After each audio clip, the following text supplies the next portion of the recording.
السلام عليكم ورحمة الله وبركاته. بسم الله الرحمن الرحيم.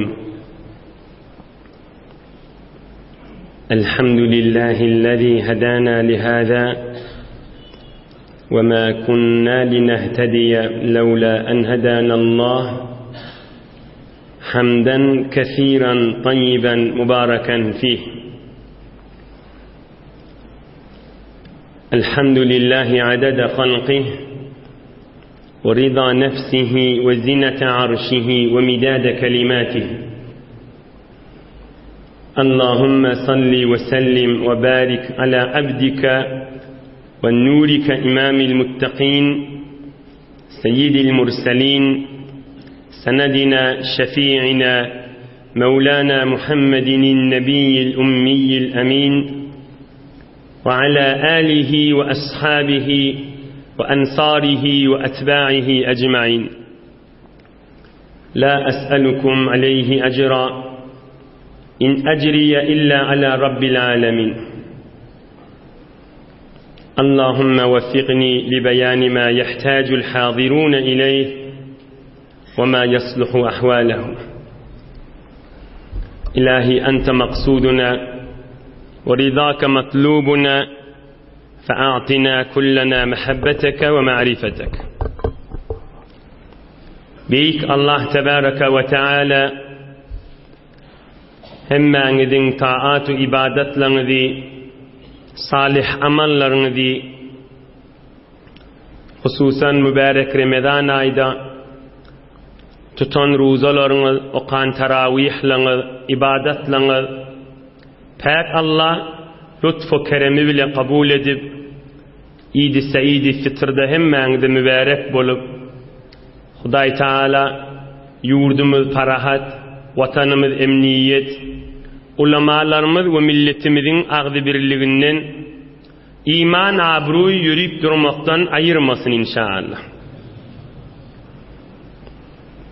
Yılın içinde en kızgın havalarda, murdat mağalarda Tomsun giyicilerini giyeceğin yar oluptur. Saat 10 yarım olup var ya. Hak Resulullah'ın yaşayışı aydılacakmış deyip de şu dargınlık zamanın içinde, afet zamanın içinde daştan, yakinden mescidin içinde uyuşup durmağımız ey cemaatla elbette uluqon bir öyle keramattır. Uluqon nığmattır. Uluqon bir saadettir, gününmüktür. Ki Allah Teala bizleri ve sizleri nesip ediptir. Huday Teala dünya ve ahiretiniz abad etsin. Huday Teala içerliğiniz bilen, doğan kardeşleriniz bilen, dost yar kavmi hişiniz bilen iman nurundan ayırmani cennette de Hak Resulullah'ın daşına uyuşup gülüşüp oturmak hemmenize nesip etsin inşallah. Gayret edin, yaltanman, dayavdurun. İlim meclisi Salahaddin Nişan aydiye Babacan Nişan'ın oğlu. İlim meclisi Arap yurtlarda, başka yurtlarda mıdam görürdük, eşterdik diye ayıp bolmani, cımgı olmani. Fakat ilmaydiliye deyip umum şirket azat bolsun Türkmenine bir mıdam hevesimiz vardı, Türkmenine de bir meclis olsa, ulu millet gelip şuna şirket etse, yaşlı, yaşkıçı, molla, ahun, sofi, karaçı, her kim gelip bilen bir meclis bolaysa deyip, o zaman yüreğimizde vardı ki elhamdülillah şu yüreğimdeki iniş oturun meclisinde diye işte ben gördüm, yüreğim hoş oldu diye Allah Teala yaşınızı o din dünyasına avad etsin Salahaddin Nişan'ın. İnhe şola etmişliğin bir uluqon bir saadettir. Ayet değil, cımgı değil. Fakat ilim meclisi, nur meclisi, perişte, rahmet, nur, Allah'ın rezayeti, dökülüp duran meclisipte giyeceğin yarına uyuşup durmalı. Yerde görüyorsunuz sizler, yerde eşittiniz. Dünya boyunca Allah Teala her zamanlarda bir nimet yürütse, yürüyen ha. Onu adam zor bilen nevine geçip bilmeye, bakillik bilen, hesadet bilen, dili bilen nevine geçip bilmeye, yo men näme işiňiz bar, nätirip bäňiz bilen bolmaýa, bir Allah'ın nigmaty, belki Allah'ın dini, bir yürüýmüllün, gayet ugramalyň. Hudaýyň ugradan zadyny, ma yaftahillahu lin-nasi min rahmeh fala mumsika laha. وَمَا يُمْسِكْ فَلَا مُرْسِلَ لَهُ مِنْ بَعْدِهِ وَهُوَ الْعَزِيزُ الْحَكِيمُ. Hudaý aýtýar, men açan gatymy hiç kim ýazyp bilmezdi. مَا يَفْتَحِ لِلنَّاسِ مِنْ رَحْمَةٍ فَلَا مُمْسِكَ لَهَا فَلَا مُمْسِكَ لَهَا فَلَا مُمْسِكَ لَهَا فَلَا مُمْسِكَ لَهَا. Men açan gatymy hiç kim ýazyp bilmezdi Allah Taala. Hiç kim. Hiç kudret bilen başarmazdy. Ta Allah'ın irade diýen wagtyny geçdi. Bir iman, din yürüymülle nahi. Allah Teala hemmeňi dünya ahir saadet versin inşallah. Geleyli Hak Resulullah'ın yaşayışına 61-nji ýaşynda, yani Hicri ýylyň 9-njy ýylda. Yani Peygamberimiz Mekke-i Mükerreme'den Medine-i Münewwere barandan 9-njy ýyl. Hak Resulullah aleyhissalatu vesselam 61-nji ýaşa girende. Bolan wakialardan Peygamberimizin 3-nji gyly Hazreti Ummu Kulsum radıyallahu anha dünýeden wefat etmegi. Ey cemaat, ey Türkmen oğullar, ey musulmanlar. İnsan ýaşaýyşynda döwrüni we hemsaýasyny gözleýän zamanna halkyň ýaşaýyşyny gözläp öz ýaşaýyşyny deriňeýän zamanna ýaşaýan milletler. Peygamberimizin ýaşaýyşyny görüň. Hazreti Ummu Kulsum Peygamberimiz 61-nji ýaşynda Ummu Kulsum da dünýeden geçýär. Peygamberimizin Ruqyya 4 gyzy barda. Ruqyya diýen gyza 3-nji hijride Peygamberimiz Bedir jeňinden hoş bolup gelipdir. Görse gyzynyň gumy güýülüp duranmyşdy. Ruqyya. Ola 6 ýyl mundan ozal. Peygamberimiz 55 ýaşyň döwrüne aýrylýar. Aham 60-njy ýaşyna kada kim aýrylýar? Zeynep diýen iň uly gyzy aýrylýar. Yani şima halky görüňmizden 1 ýyl öňçe. Ruqyya näçe ýaşynda aýrylýar? 23 ýaşynda. Bir çağaçyk bolup dünýeden geçipdir. Tagriben ewlatsyz diýsen bolýa Hazreti Ruqyyaga. Hazreti Osmanyň denanasy. Ruqyya 23 ýaşynda ta ewlatsyz geçýär. Aham Peygamberimiz Ruqyya dünýeden geçdi. Kimi dakýa Hazreti Osmana? Ummu Kulsumy dakýa. Aham Peygamberimiz 60-njy ýaşynda Hazreti Zeynep radıyallahu anha 6 ýyl meriz bolup hunrizi edip horlanyp 30-njy ýaşynda uly gyzy dünýeden geçýär. 3-nji gyzy Ummu Kulsum. Bir de Hazreti Osmanyň denanasy. Mundan ewlat bolmandyr. Zeynepden bir ewlat çağa bolup o da aýrylypdyr. Hemme Ummu Kulsumdan hiç çağa da bolmandyr. Ummu Kulsum da Peygamberimiz 61-nji ýaşyndamış. Ummu Kulsumyň özü 28 ýaşyň töwregimmişdi. An Enes ibn Malik radıyallahu anh şehidna defne binti Rasulillah sallallahu aleyhi ve sellem ve Rasulullah sallallahu aleyhi ve sellem jalisun alel qabr feraytu aynayhi tedma'an kaza fil usud. Peygamberimizin hadimi ýaş oglan olay diye Peygamberimden gyzy Ümmü Kulsum aýrylanda men Peygamberimizi gördüm, kabryň başynda otydy, Peygamberimizin mübarek gözlerinden ýaş akyp duýdy diye. 3-nji gyzy aýryly kim galdy? Birje gyzy galdy, körfe gyzy. Hazreti Fatimetüz Zehra radıyallahu anha.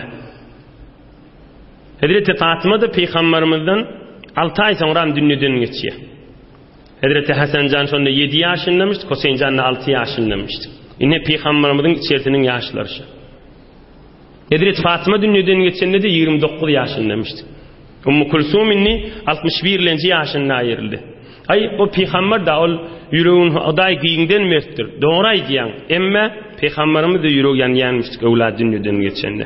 gözünden yaş akıyanmıştık, ağlayanmıştık, daat bidat etmeyenmiştik, kursağını yırtmayanmıştık, elin yüzüne vurmayanmıştık. Bidatlarda nehy ediptir, etmeyen bidatlar deyiptir. Ama mübarek gözlerinden yaş akıyanmıştık. Aktığı ayrılanına kucağınlamıştık, kucağınına aktığı hak etip ayrılıp bariyaka Peygamberimizin gözünden yaş akıyanmıştık. İbrahimcan oğlu dünyadan geçenine Peygamberimizin gözünden yaş akıyanmış. Oham Ummu Kulsum ayrılanına kimin den anası? Hazreti Osman'ın den anası. Hazreti Osman'ı ki Kur'an-ı Kerim'i cemlemeni kamilleştiriyor. Hazreti Osman'ı ki on zamanına bir Kirman'ın devrine ve Kıbrıs ve Ermenistan'ın devrine ve İslamiyet kan yurtları Maşrık'tan Mağrib'e İfriqa'nın bir taraflarına çekiliyen halifan. Hazreti Osman astaqun nasi hayaen min ummatumun in hayada övde değilin sahaba. Kulasa Ummu Kulsum da ayrılıyor. Hum Peygamberimiz aydiya لو كانت عندي ثالثة لزوجتكها يا Osman. Ey Osman inni qıydım yok diye sana cüftler yani. Başka üçüncü qıydım varsa onunla cüftlerdim. Dördüncü qıydım varsa onunla cüftlerdim. On qıydım varsa hemmetini yeke ayrılsalar sana cüftlerdim. Başka qıydım yok ey Osman nivay diye. İnhe Peygamberimizin evladı üç oğlu dünyadan geçti, üç qıydı da dünyadan geçti. Birce Hazreti Fatıma qaldı.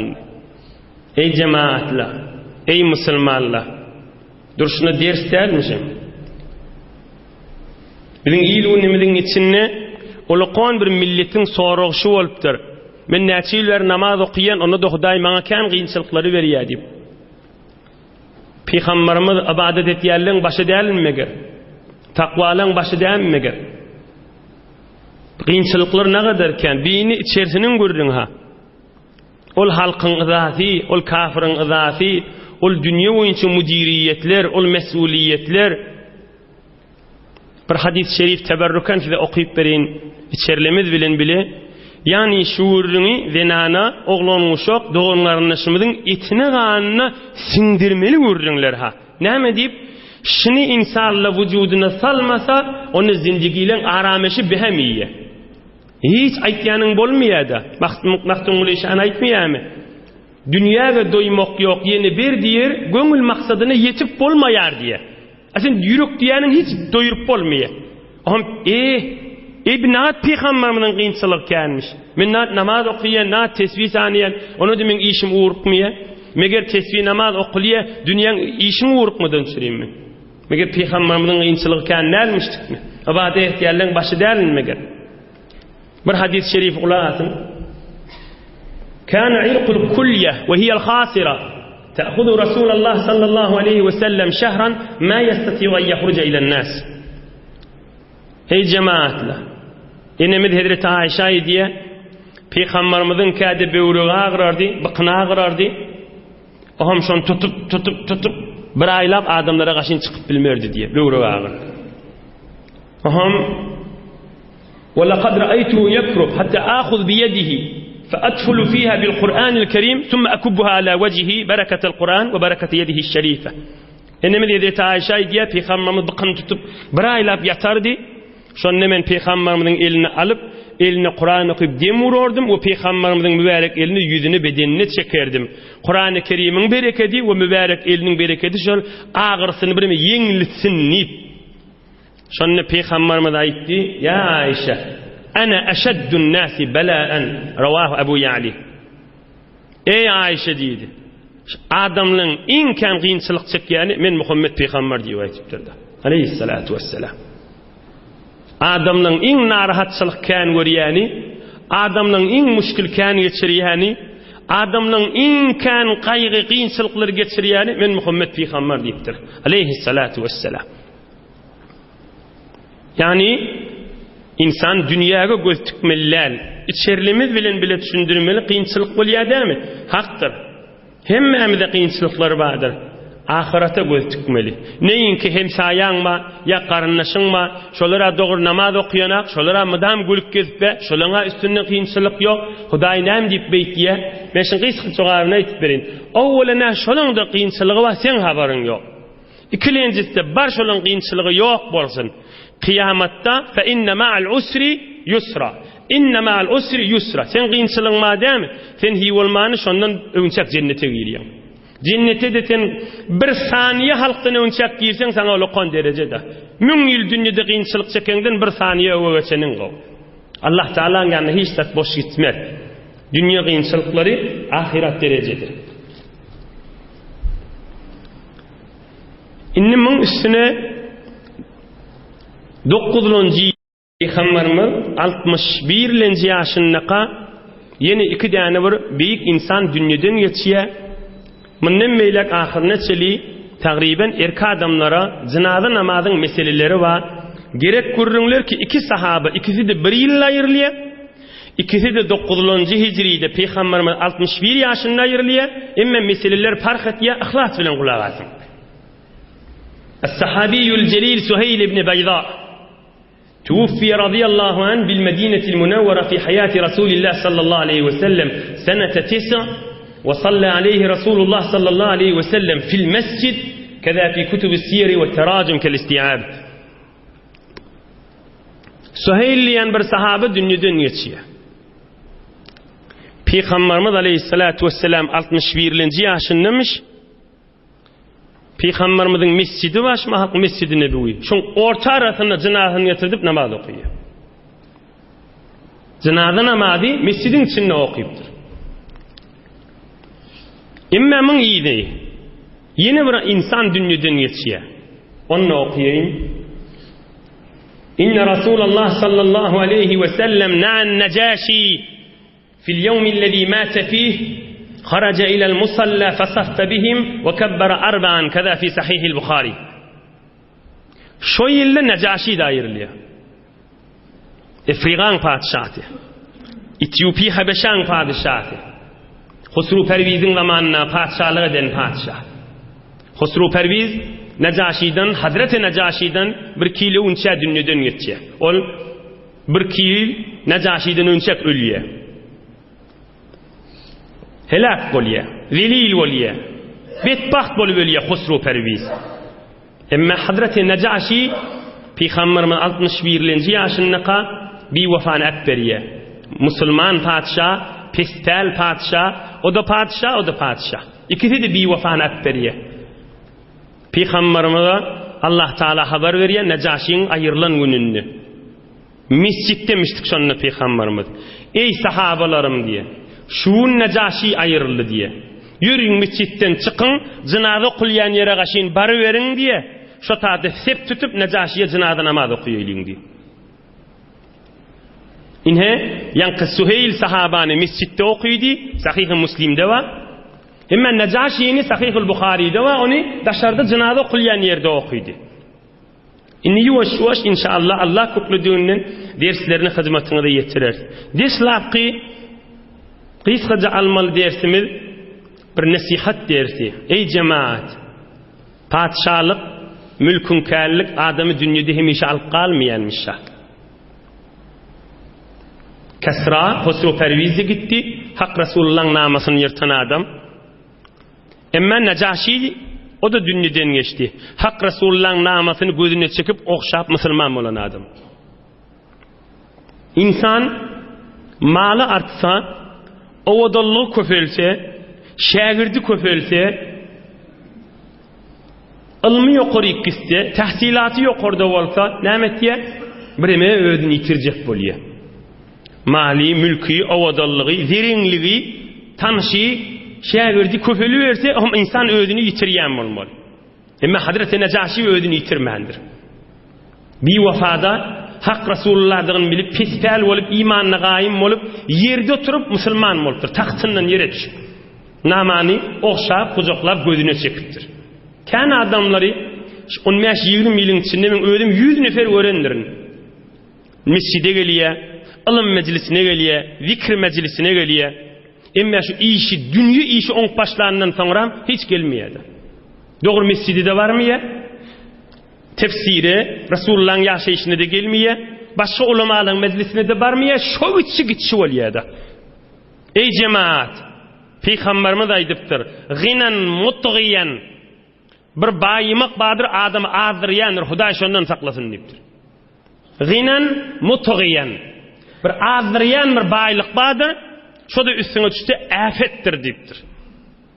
Bejayinki şükür etsin, bejayinki dine hizmet etsin, bejayinki Allah'a nimetinin beraberini dinine hizmet et, garip kasar gözlesin, özünü yitirip, qaytam dilini adı odu da yayını iş onundan sonra, ahuna, molla, mescide, ve bir tovar Allah Teala'ga, dünya, kıyamata, Kur'an'a, ondan sonra ol adam näme bolýar? Wagtda ötenak. Sen ýaly barıp adam aýdýar da ýür barayly meclise, mescide, ay barar ýürürse diye. Aslında sen aýdýan kedin şoňa hiç ötmeýär. Näme diýip dünýesi köpeltdirini. O da dünýesi azqa daýaw daha imanyna, tesbihine, mescidine, ibadatına. Emme dünýesi köpelinde ta hemmesinden galiye. Hazreti Malik ibn Dinar'ın bir kıskaca kefi var. Ey cemaatla, ey Müslümanlar, ey cavan dost. Sen qaýymdyr. Her lahza hawasyň jem bolsun. Malik ibn Dinar ama magzamdan 20-30 yaş oluqan adam. Bizim mezhep başymyz Ebu Hanifeden ne? 30 ýylla önçek dünýeden geçýär. Ama magzam 150-nji ýylda dünýeden geçýär. Malik ibn Dinar 120-130'da. Be her hal bir teberrik pir adammıştı. Ol näme diýär? İnnel bedene iza istaqama lem yenca fihi ta'amun wala şarabun wala nawmun wala raha. Adam mirizlese rahat yatıp bilýärmi? Başarmıyor. Rahatçık iyip bilýärmi? Başarmıyor. Suwun nuşy janet singdirip bilýärmi? Başarmıyor. Hi uqsy ýok, dinji ýok, adam miriz bolsa, şonuň ýalydyr bir adamyň ýüregine düşüp porsu dünýäň, bi wafa dünýäň mehabbeti bir adamyň galbyna girse, lem tenca fihi'l mawaiz, ütümlü wagzlaryň şoňa hiç eser etmer diýipdir. İçinden geçip yıkamalı wagzlar şol adama hiç ötmez diýipdir. Deňesinden geçip gider diýipdir. İçinden geçirimli wagzlar berersiň diýipdir. Emma oň hiç hyýalynda. Näme diýip?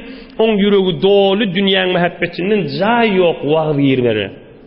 Wagz bir girmelle barp ýüregi, muň aslyn jaý ýok ýüregi dolu dünýäň mehabbetinden. Hazreti Necaşi be her hal Berekallah radıyallahu anh padşah olup, pestal olup, musulman olupdyr. Ey cemaat, Peygamberimiz näme diýipdir? Ey sahabalarym diýipdir. Ýöreň çykyň musalla gaşyn, musalla diýen jinaza okulayan ýere gaşyn. Necaşi aýrylypdyr, oňa doga edeýin diýipdir. Ve fi riwayetin istagfiru li abikum, li ahikum. Ýöreň doganyňyz Necaşi aýrylypdyr, şoňa doga edin diýipdir. Inhe şu hadis-i şerifte kan bir dersler var, fıkh Hanefi'den bir bilmeli meseleleri var.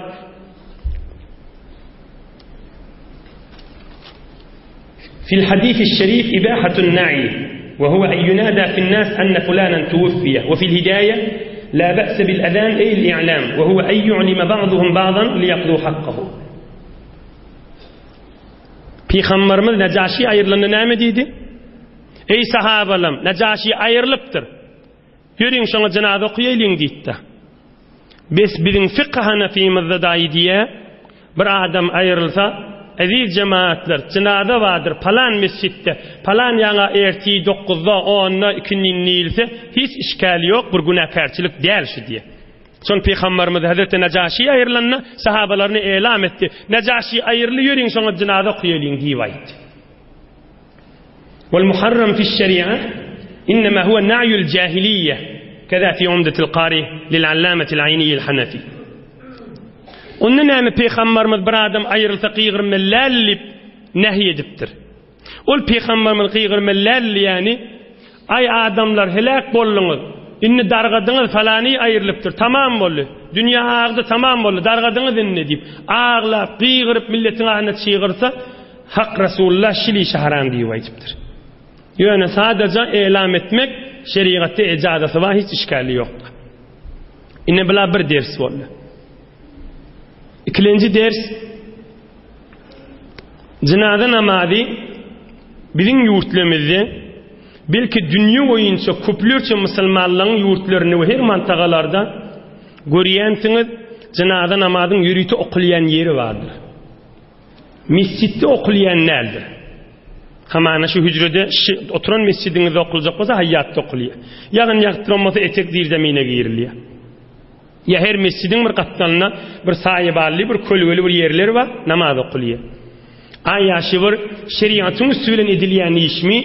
Ya bir edip, ya bir öz adamlar özünden bir bolayan yağdaylar mı? İnşallah bir gece açık bilirsiniz meselesini.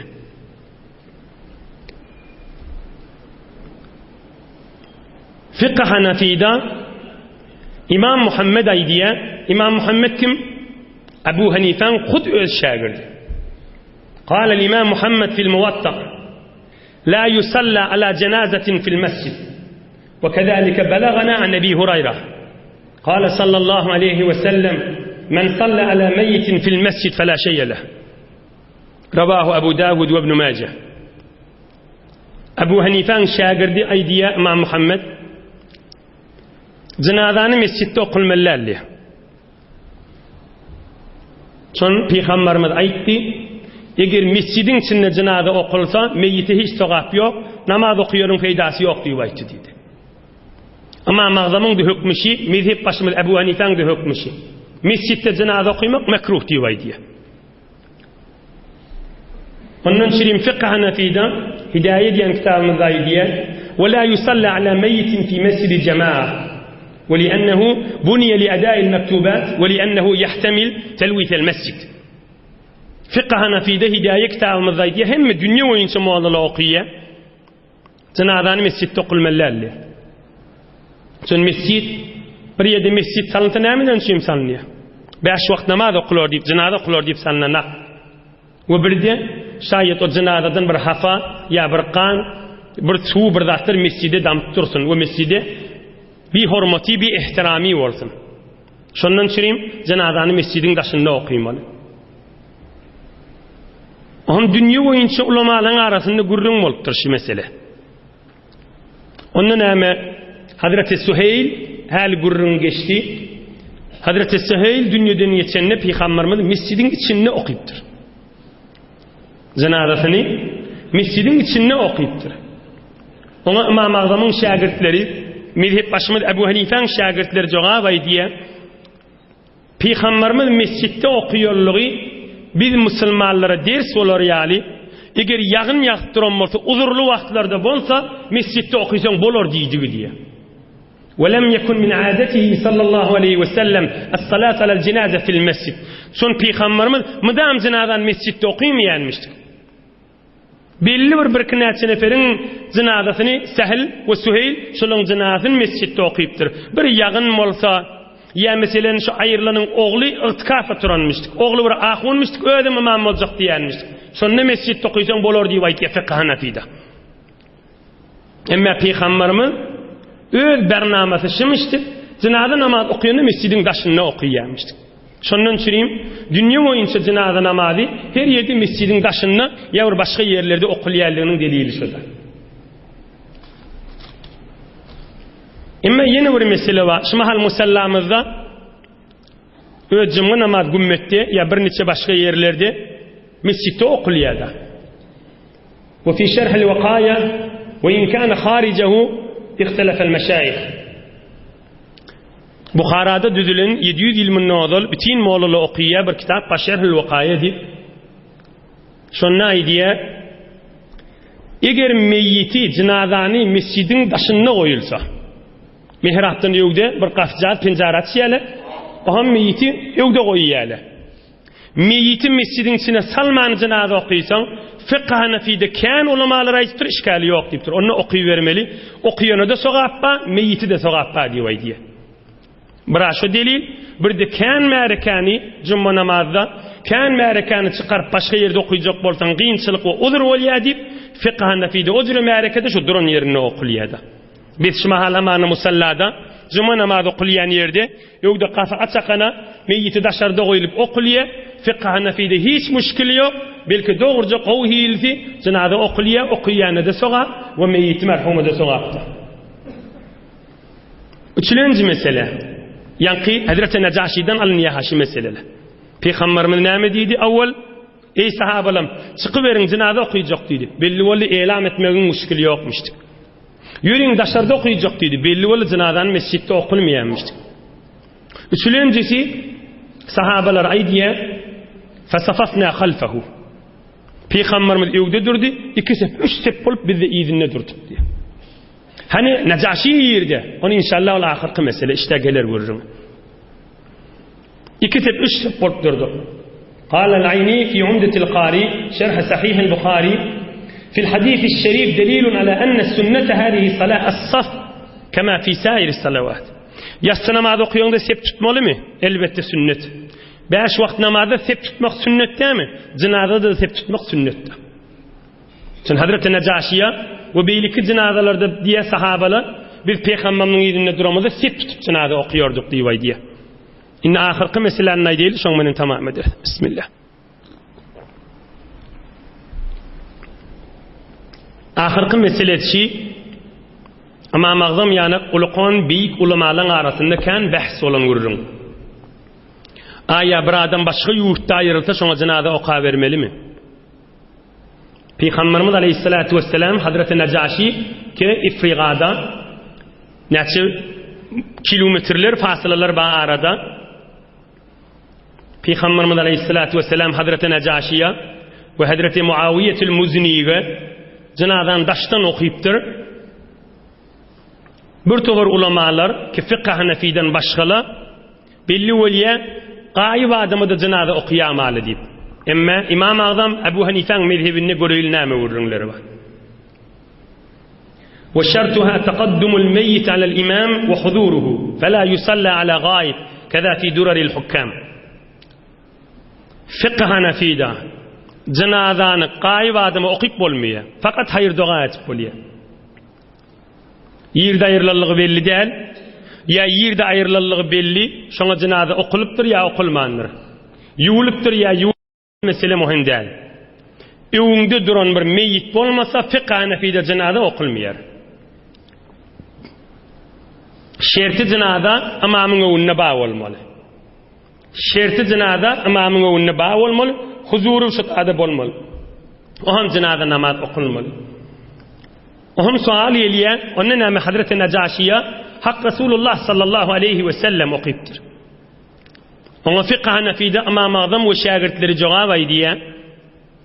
Peygamberimizin kan sahabeleri başka yurtlarda ayrılıptır. Aya şolara Peygamberimiz cenaze okuyuptur mu? Okuymandır. Fakat dua ediyormuştur. Ruhlar şahat bolsun ve Huday şolar mağfiret etsin diyenmiş. Allah Teala şolar rahmetine salsın diyenmiştir. Cenaze okuymayanmıştır. Bir belli mahsus Hazreti Necaşi ve madam kul huvallahu ahad okuyan bir Muaviye'til Muzni diyen bir sahabe varmış. Şolara okuyuptur. Ama başka daşta ayrılan sahabelerine cenaze okuymandır. Fakat hayır dua ediyenmiş.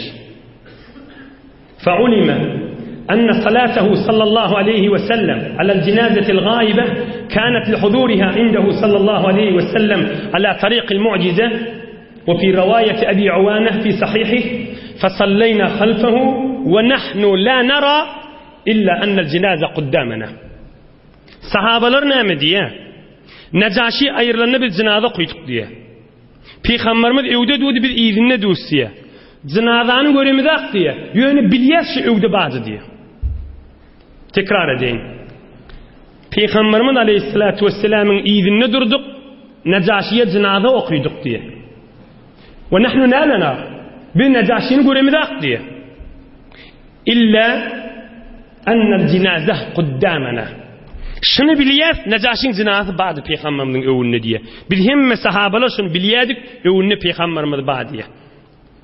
İnhe biz Peygamberimiz Aleyhissalatu vesselam Hazreti Necaşi'ye daş yurttan okuyuptur. Ol mucize tariqında cenazesi köközülüptür. Ya yer yığınalıptır. Hazreti Necaşi'ni Peygamberimizin mübarek yarım metre bir metre evine koyuluptur. Ya Peygamberimizin mübarek gözüne köközülüptür. Şundan çireyim fıkh Hanefi'de adam, duran adam meyyite cenaze okuymalı. Ve kayıp başka yurtlarda olsa ben onun cenazesine yetişmedim ya onun cenaze okulmadı deyip neçine verip üşüp cenaze okuymak fıkh Hanefi'de doğru değil. Ama fakat ruhunu şad etip bilen, elhamdülillah okuyup bilen, Hudaydan mağfiret dilep bilen, rahmetine sallayıp bilen. Allah Teala iman abruydan ayırmasın. Huday Teala göreceğiniz qovluq etsin. Kendi qolluğundan sonra cenaze namaz varada. İnşallah evki hefte ya da anırqi heftede Cengi Tebuk meselesini, Cengi Tebuk gurrunu ki hewre ulqan bolan jeng içi mucizadan ve ulqan kudret gurrunlerden doli. Anrucu wagtyňyz bolsa qalmaň. Anrucu fursat tapsaňyz Peygamberimiz 61-nji ýaşynda hiç bir jengi köplerçe Peygamberimiz sahabalarına aýtmaýanmışdy. Emma Tebuk jengi beter agyr jeng bolansaň haqqy sahabalarına elam ettir, jenge Tebuk ba teýýarlanmalydyr. Hewre ulqan meseleler we agyr gurrunlar içinde ba inşallah anrucu fursat tapdyňyzdan galmaň. Allah köklediginden öwkefte ya aňarky heftelerde başlar inşallah. Allah Taala iman abruy emniyetten ayırmasın inşallah. Hudaý ötellemde rahmet etsin. Hudaý öýlemizi nur, bereket, izzetten dolu etsin. Hudaý agzy birlik bereketten ayırmasın inşallah. Bir alhamd kul huvallah Sure-i Felaq we Nas goşup okuýaýlyň inşallah ötellemden ruhuny bahşedip ilgunymyda dua eder. Bismillahirrahmanirrahim.